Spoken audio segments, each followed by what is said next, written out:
sobre Santos Cerdán. Esteban Orestieta, subdirector del Mundo. Buenas noches. ¿Me escuchas, Esteban? Sí. Antonio, ¿me escuchas? Sí, perfectamente, sí. Te iba a preguntar, hoy publicabas tú cómo Santos Cerdán se fue a ver a Sánchez, nada más, en fin, salir el asunto de los audios y conocerse ese informe amplio de la UCO sobre sus actividades, a decirle que tenía que pagarle la defensa legal, o sea, que le pagara el abogado, porque él dice que no tiene ni un duro, le dijo a Sánchez. Esa es una conversación que se produce el día en que él luego que dimite, ¿verdad?, de todos sus cargos. ¿Qué pasó ahí? Eso se produce efectivamente el día de autos, cuando conocemos el informe de la UCO, cuando él mismo lo lee en el Congreso, se va a ver inmediatamente al presidente del Gobierno, le da la explicación de que es todo un montaje, que él no se reconoce en las grabaciones, y acto seguido le pide en esa conversación que el Partido Socialista se haga cargo de su defensa. Es exactamente lo mismo que él le ofreció pues poco más de un año antes a Ábalos en su casa para que dejara el escaño. Pedro Sánchez dice que no, que el Partido Socialista no se va a hacer cargo de eso, y durante los últimos días él ha cursado una reclamación a la aseguradora del Partido Socialista para que se haga cargo de las minutas de sus letrados. Y la contestación de esa compañía de seguros, que ha sido muy reciente, pues pasa por decirle que él ya no forma parte de la formación y que por lo tanto pues que se lo pague de su bolsillo, ¿no? Hasta el momento ha pagado unos 10.000 euros de provisión de fondos. El entorno de Santos Cerdán explica que esos 10.000 euros proceden de una cuenta bancaria de su esposa, donde tenía custodiado una indemnización por un accidente laboral, pero como tú bien dices, pues él insiste en que no tiene un duro, que no puede hacer frente a esto, que no se ha enriquecido, que no ha cobrado comisiones, y sigue R que R en que no se reconoce en las grabaciones, que no es su voz, que está siendo víctima de un montaje y que lo va a poder demostrar. Esteban, él pedía esa aportación económica que le pagaran al abogado, se lo pedía a Sánchez a cambio de su lealtad, como diciendo, bueno, yo voy a ser leal contigo y no voy a tirar de la manta o no voy a contar lo que no deba contar si tú, en fin, me apoyas económicamente para que yo pueda tener esta defensa legal que me corresponde, ¿no?, en virtud del cargo que he tenido en el Partido Socialista. Al final, bueno, este señor parece que está siendo leal, aparentemente, o por lo menos no está largando. ¿Va a aguantar así?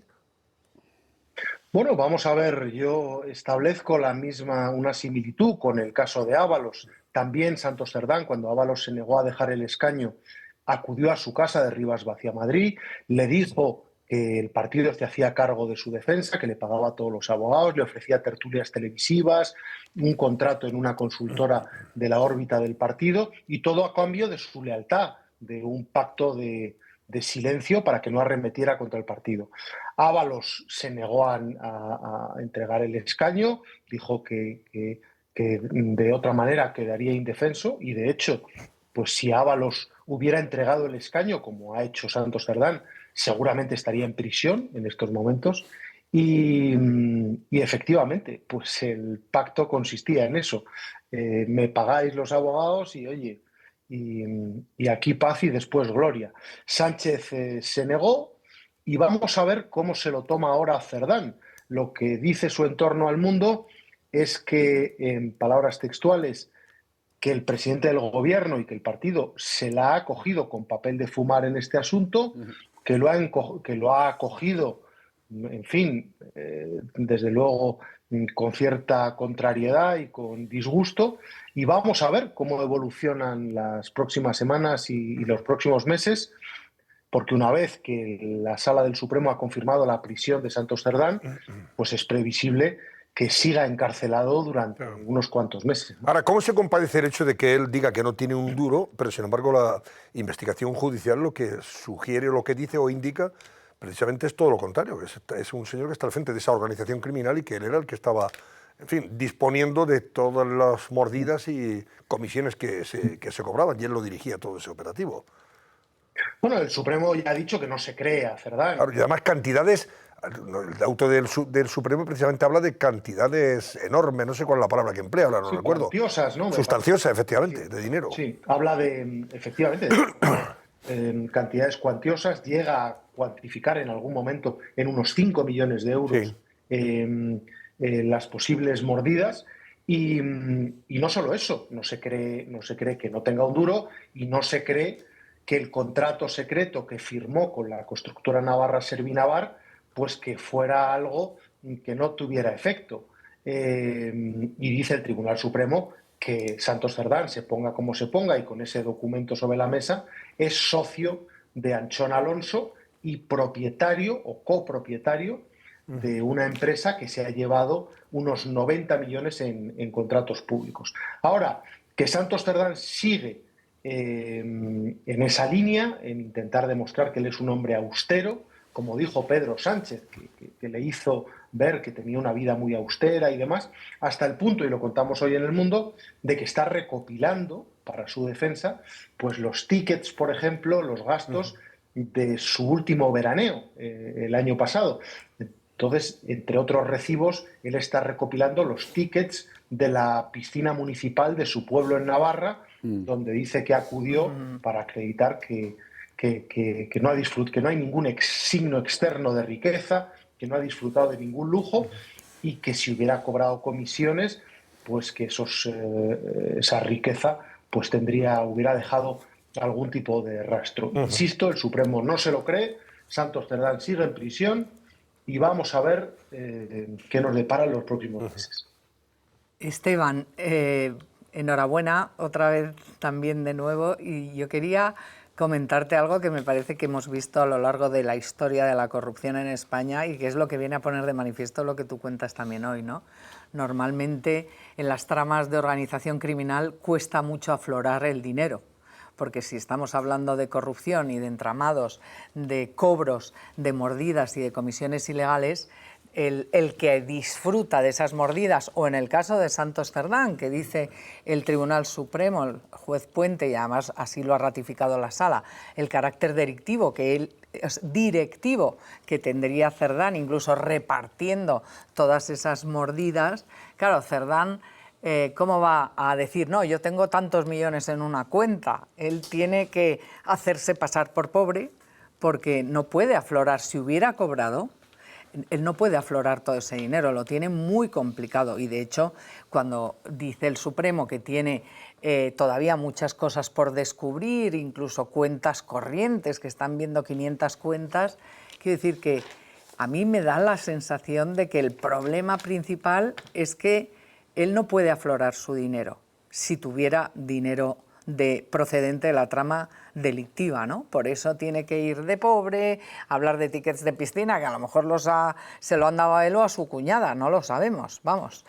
Hemos visto varias informaciones también que ha hecho reformas en su casa de Milagro, en Navarra, bastante poderosas de cuantía económica, ¿no? ¿Tú crees que van a mantener esa no defensa o la casualidad de que Teijelo, que es el abogado de la Fontanera y de las cloacas del PSOE, sea su propio abogado ahora también? En el fondo son vasos comunicantes, ¿no?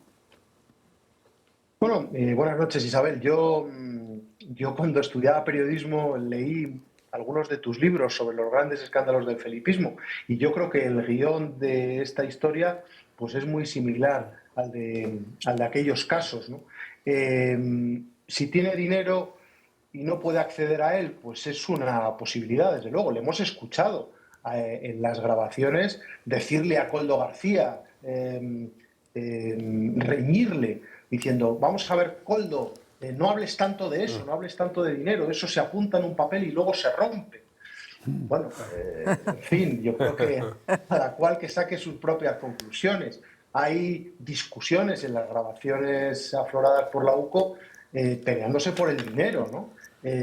Por el reparto de comisiones. Hay frases de Koldo diciendo el cabrón de Santos se ha llevado un montón de dinero y un montón de pasta. O sea, yo creo que pocas veces nos hemos encontrado con pruebas tan elocuentes como las que existen en este caso.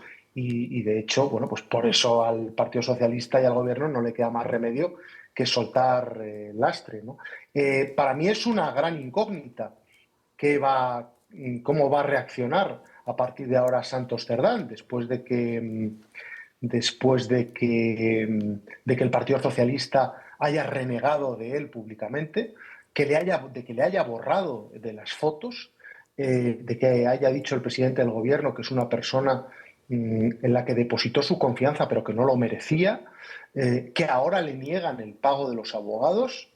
¿Se va a mantener Santos Cerdán después de todo esto alineado con el Partido Socialista?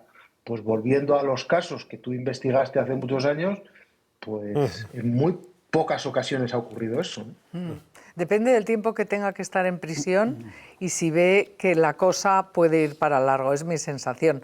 Pero vamos, yo creo que, fíjate, en este momento procesal están haciendo un paripé, porque el Partido Socialista no se puede permitir el lujo de dejar caer de verdad a Santos Cerdán, porque Santos Cerdán, fíjate las cuentas que estamos conociendo, 56 millones de beneficios en unos años con 15% de caída de militantes, 26.000 militantes menos, es decir, ingresos, uno de los pilares de los ingresos son las cuotas de la militancia y sin embargo, tanto Cerdán como Ábalos han hecho magia y el Partido Socialista en estos últimos años es un negocio redondo. Partido Socialista S.A. Yo creo que estamos en un momento pantalla, en un momento ficticio, que tú lo estás apuntando muy bien, si esto durara, Santos Cerdán puede hablar, como hablaron en Filesa, como hablaron, pero poco. Me da la sensación de que aquí hay mucho más por detrás. Vamos a verlo, el tiempo nos lo va a demostrar. Sí, yo, buenas noches, Esteban. Es que en esa línea que estáis apuntando del rastro del dinero, de visualizar dónde está, quien puede ser clave, y es la pregunta que le quiero hacer a Esteban, es Koldo. Es Koldo, que más allá de las grabaciones, él puede testificar. ¿Tú crees que puede llegar a colaborar más pronto que tarde con la justicia? Que él sí que cambie su línea de defensa, que tampoco es muy definida a día de hoy, y que entonces dé datos más allá de las grabaciones y diga, este señor sí que cobró por esto, y el dinero puede estar aquí y allá? Bueno, ahora, Javier, buenas noches, hay una carrera por quién confiesa antes. Claro. Porque el que se quede el último, pues mala cosa. Aldama confesó hace unos cuantos meses y bueno, suscribió un acuerdo verbal con la Fiscalía contando que Santos Cerdán había cobrado un sobre de 15.000 euros en un bar de Ferraz. Lo del sobre de 15.000 euros ahora ya es un juego de niños. O sea, tenía mucha validez en su momento y era muy novedoso, pero con estos audios o los principales implicados aportan algo novedoso y más importante que lo que ya se conoce, o no vale de nada. Es decir, cuanto más tiempo pasa, el precio de la confesión sube.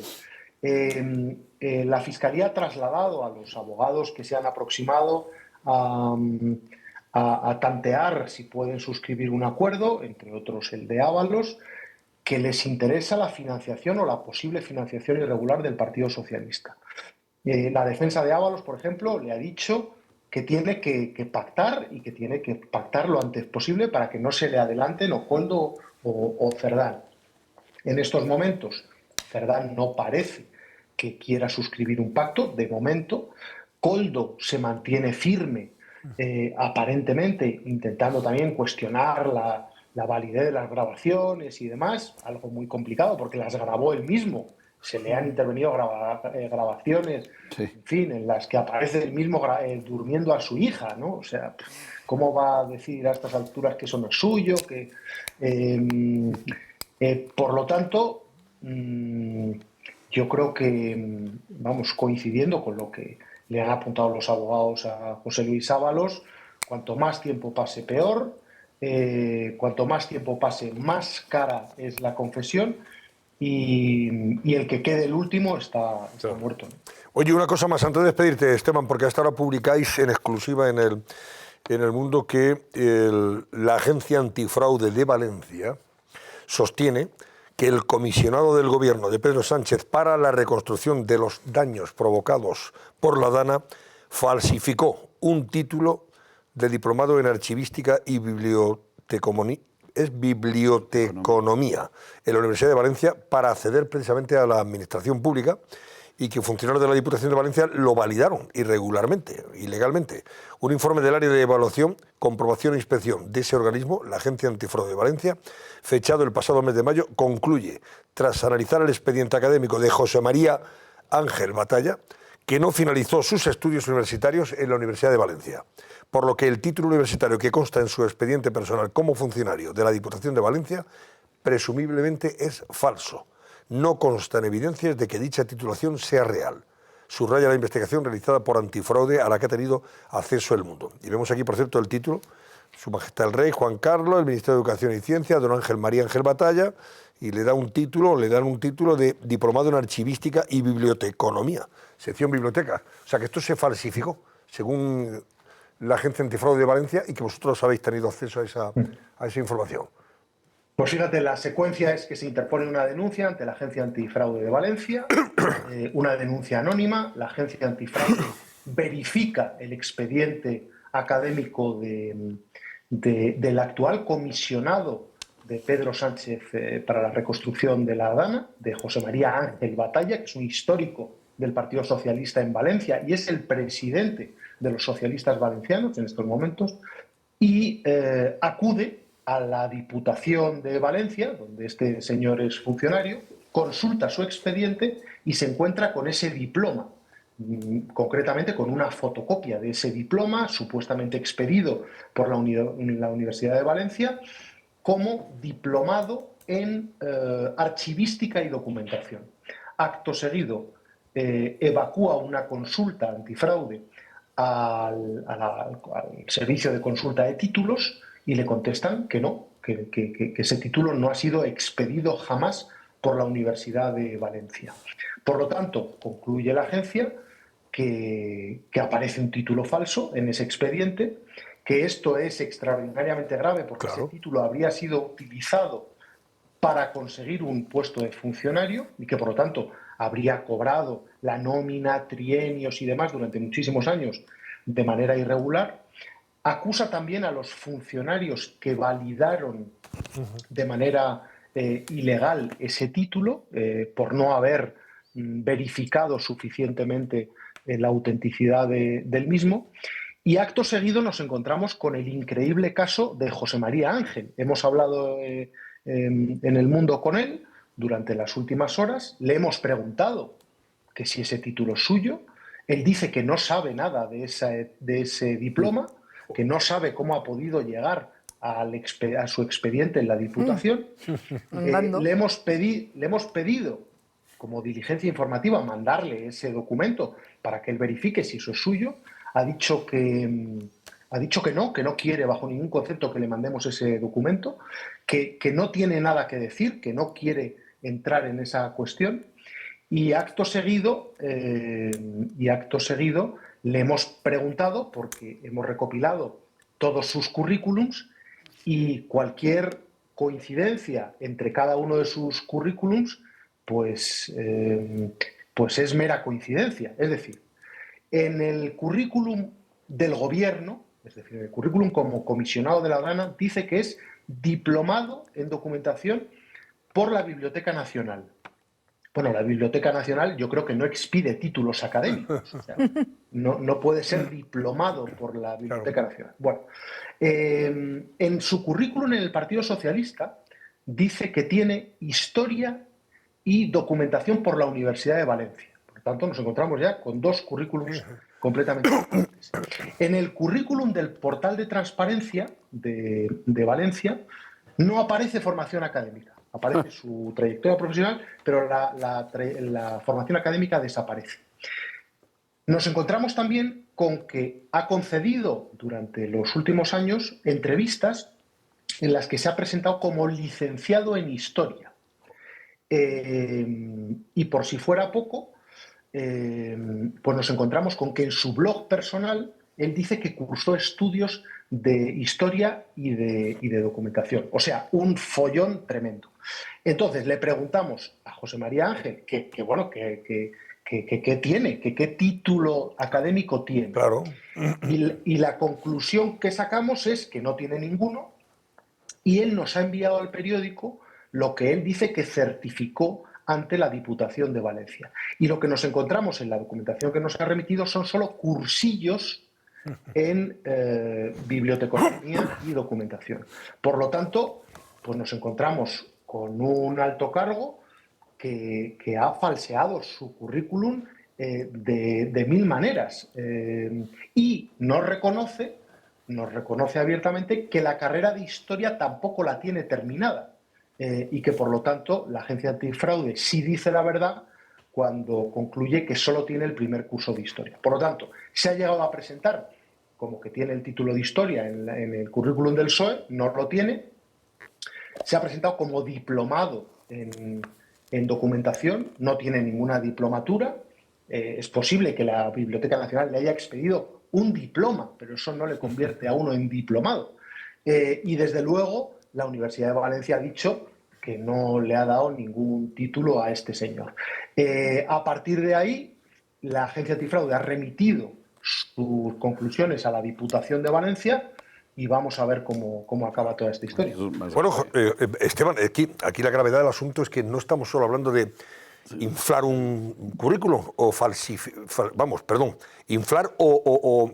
un currículum. No, aquí estamos hablando de falsificar un documento público, que eso es un delito gravísimo. Y para obtener... que le ha valido entrar, no sé si con oposición o sin oposición, a la Diputación de Valencia, pero para ser ya un empleado público, un funcionario público, gracias a un título que está falsificado. Porque si no es diplomado en archivística y biblioteconomía, es evidente que este señor no podría haber accedido probablemente a ese cargo público en la Diputación de Valencia. Esto es muy grave, es que es un asunto... Bueno, yo creo que ya está tardando en dimitir, según lo que, en fin, debe aconsejársele desde el punto de vista político, honesto y ético. Y bueno, hará igual que hizo la señora Bernabé, la delegada del gobierno, que también falsificó, esta sí falsificó el currículum, no sabemos si falsificó algún documento, pero esto sí es un documento oficial falsificado, que es un título nada más y nada menos. Y ahí ya os digo, es decir, le hemos pedido, por favor, que verifique eso y él ha dicho, no quiero que me mandéis nada, no quiero entrar en eso. Solo puedo decir que en su día presenté los certificados administrativos y académicos pertinentes y que la Diputación nunca me ha pedido cuentas. Ahora bien, Antifraude ha encontrado en su expediente ese documento. Él dice que no sabe cómo ha aparecido ese documento allí, que ha aparecido como por arte de magia, y entonces él dice que está siendo víctima de un montaje político, que es todo un bulo. Sí, lo de siempre. Pero la realidad es, insisto, que en cada currículum que él presenta, cada currículum es completamente diferente al anterior y nos ofrece un historial académico completamente confuso en el que se presenta a veces como licenciado, otras veces como diplomado, y resulta, y eso nos lo ha confesado él a nosotros, que no tiene ninguna titulación académica. Y la gran pregunta es, que es la que plantea Antifraude, ¿puede este señor tener la plaza que tiene en la Diputación de Valencia sin tener titulación académica? Eso es lo más grave de todo. Porque esto fue en el 85, cuando él entra. En ese momento la Diputación de Valencia, me barrunto que estaba en manos del Partido Socialista. Sí o sí. Sí.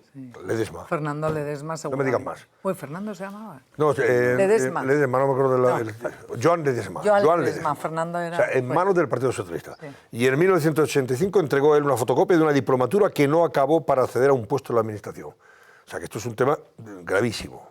Y la pregunta que yo te hago, supongo que estaréis en ello, pero claro, ahora tú hablabas de trienios. ¿Sabemos qué sueldo tiene este personaje y este cargo tan rimbombante que además le ha nombrado Sánchez? Comisionado del Gobierno para la Dana. Del Gobierno para la Dana. ¿Lleva además aparejada una retribución económica? ¿Lo habéis preguntado a Transparencia o al Gobierno? Tiene cargo de subsecretario, si no me equivoco, y tiene un sueldo superior a los 100.000 euros, ¿no? Es llamativo que cuando uno accede a la web del Ministerio de Política Territorial, donde está adscrito este señor, pues aparece en su formación académica diplomado por la Biblioteca Nacional. O sea, no desaparece lo de historia, desaparece lo de la Universidad de Valencia. Y él pues nos da una explicación tremendamente confusa. Dice que bueno, que él empezó unos cursos, que luego la Biblioteca Nacional valida, pero en definitiva él reconoce que no tiene una titulación. Qué barbaridad. Pues, Bueno, pues continuará. No, es que este asunto, es que tú has puesto primero, siguiendo la doctrina, Óscar Puente, que dijo de Noelia Núñez que tenía 3 currículum distintos, 3 currícula, que es el plural de currículum, 3 currícula distintos en 3 sitios distintos. Bueno, pues siguiendo esa doctrina, porque él exigía la dimisión, este señor tendría que dimitir. O sea, hay que decirle, señor Óscar Puente, esta es su doctrina. Por tanto, este señor, que encima es un alto dirigente, no es una vicesecretaria de un partido político, que Noelia Núñez no tenía ningún cargo público. Este señor sí, con un sueldo que yo me he quedado sorprendido, por cierto, Esteban, de la cuantía. Pero es que lo grave, lo que añade, no es, como subraya Antonio, no es la invención de distintos currículum para maquillar, para conseguir una imagen que no has realizado en el pasado, ¿no?, con tus estudios, sino que lo ha utilizado, esa falsificación, para conseguir un trabajo. Esto sería mucho más grave y por eso se está investigando. Y, por tanto, yo creo que es un caso que deberían la oposición poner el acento. Después de lo vivido la pasada semana en la exigencia. Y, por cierto, el presidente de la Generalitat era Joan Lerma. Joan. Que siendo graves todos los Lerma, casos, exacto. Era el presidente. Mira, Lerma, era Antonio Asunción Hernández. Antonio Asunción. Pobre hombre, que además luego fue una persona dimitió y tuvo gesto de honestidad extraordinario. En el 85. Él era el presidente por el Partido Socialista del País Valenciano, PSOE, entre el 83 y el 87, concretamente, era el presidente Antonio Asunción. Pero vamos, la Diputación la gobernaba el Partido Socialista, está claro, que es a lo que estábamos. Es cuando se produce la entrada de este señor.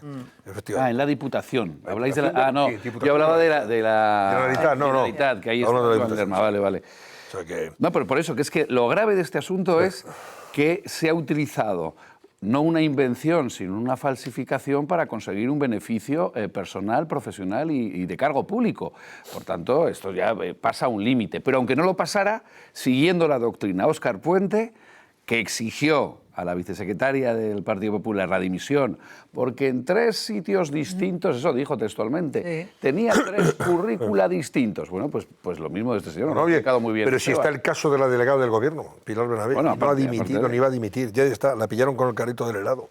Pero bueno. Licenciada en 2 materias, en comunicación y en no sé qué más, ¿no? Yo creo que no hizo ninguna carrera. Lo que debemos preguntarnos, y lo que hace especialmente grave este caso, todos lo son, pero este especialmente, es lo que debemos preguntarnos, es si este cargo exigía una titulación universitaria. Claro. Esa es la gran pregunta y el motivo por el que este caso es infinitamente más grave que los otros. Y aunque no hubiera existido, aunque no exista, no sea un requisito para entrar en la Diputación, lo que está claro es que esta persona, tal y como dice, y publicáis vosotros, la Agencia Antifraude de Valencia falsificó un documento público para acreditar lo que no era.